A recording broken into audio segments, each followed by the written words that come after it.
Halo sahabat jejak misterius, jumpa lagi dengan saya Ali Taba. Setelah kita mungkin tidak pernah berhadapan lagi secara langsung, kira-kira ya 5 sampai 6 tahun lalu lah. Terakhir adalah tahun 2015 ketika episode terakhir jejak misterius selesai kita buat. Kali ini saya hadir kembali, mungkin sahabat jejak misterius melihat perubahan fisik saya ya, karena memang jejak misterius dibuat sudah sangat lama, itu kira-kira 12 tahun lalu dimulai. Jadi tentu saja kita semua juga mengalami perubahan fisik.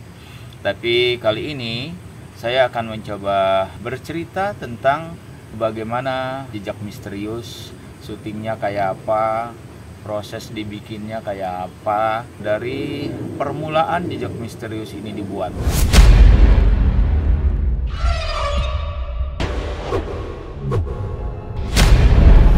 Saya memulai jejak misterius itu dari mulai ide dan gagasannya sejak selesai pembuatan ekspedisi alam gaib.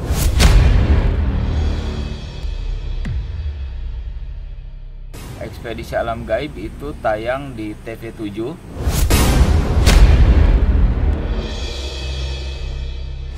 Lalu kemudian pembuatan Perjalanan Tiga Wanita yang stasiunnya sudah berganti nama menjadi Trans 7. Nah, ketika sedang menggarap Perjalanan Tiga Wanita, waktu itu saya berdiskusi dengan salah satu sahabat saya, namanya Nana Kusnandar, karena inilah apa yang paling bisa nyambung kalau diskusi tentang gagasan-gagasan dan ide. Waktu itu digagaslah sebuah program petualangan yang akan kita coba buat sama-sama, yaitu program petualangan misteri, tapi bukan misteri makhluk halus. Karena apa?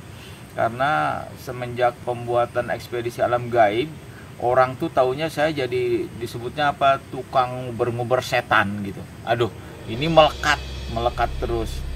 Tapi memang petualangan misteri itu mengasihkan untuk dibuat. Akhirnya saya coba menggagas satu bentuk petualangan misteri, tapi bukan tentang makhluk halus, bukan tentang makhluk gaib.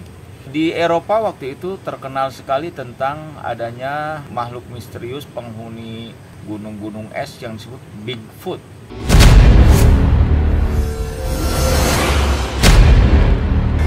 Karena jejaknya besar di salju.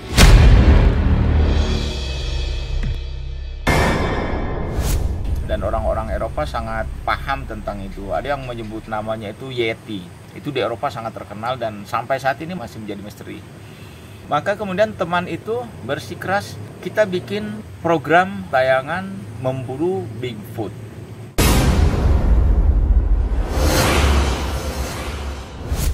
Maka kemudian dia memberi judulnya, program itu adalah Crypto. Cuma waktu itu saya bersikeras, kayaknya enggak deh kalau Crypto. Pertama, sebutan Crypto tidak terlalu populer pada saat itu. Dan kalau fokus ke Yeti atau Bigfoot, itu akan menjadi sangat sulit karena kita di Indonesia untuk mencapai sana biayanya sangat mahal. Saya berpikir bahwa sejak kecil saya sudah terobsesi untuk membuat film tentang misteri tapi bukan makhluk gaib ini. Maka waktu itu saya menggagas tidak dalam bahasa kripto, saya lebih ke membumi ke Indonesia, yaitu saya ingin membuat film dokumenter petualangan tentang manusia bunian.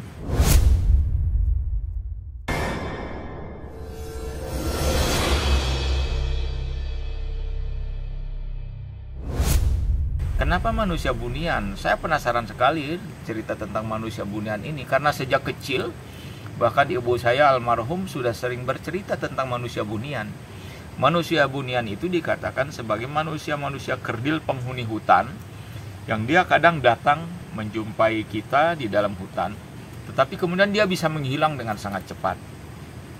Ditambah lagi, ketika saya kemudian bertemu istri saya yang orang Sumatera, orang tua istri saya juga bercerita tentang manusia bunian di Sumatera.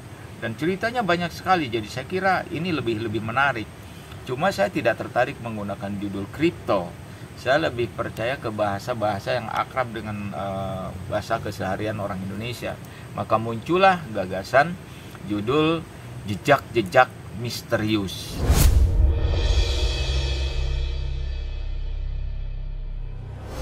Itu adalah pertama kali ya.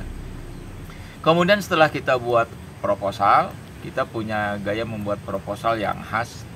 Itu kemudian kita tawarkan ke beberapa stasiun. Karena di Trans 7 itu kita masih ada garapan, itu Perjalanan Tiga Wanita dan Komedi Betawi waktu itu.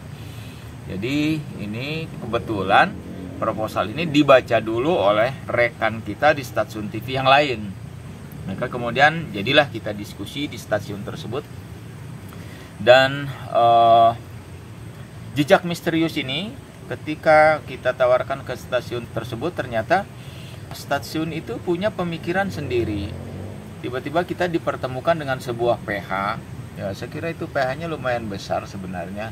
Tetapi ada diskusi-diskusi yang sepertinya nggak terlalu nyambung antara idealisme saya sebagai pembuat dokumenter misteri dengan pemilik PH. Pemilik PH menghendaki agar tayangan itu dibuat drama, ya, dibuat drama. Sementara saya ingin membuat program itu real, tidak dalam bentuk drama. Saya mencari manusia bunian, ya mencari manusia bunian kemana-mana, di mana di rimba belantara memang harus kayak gitu saya pikir. Tetapi rupanya sudah memang harus demikian. Akhirnya ada kesepakatan antara PH dengan stasiun TV itu menggarap program yang saya ajukan dalam bentuk drama. Akhirnya judulnya diganti menjadi Ekspedisi Merah.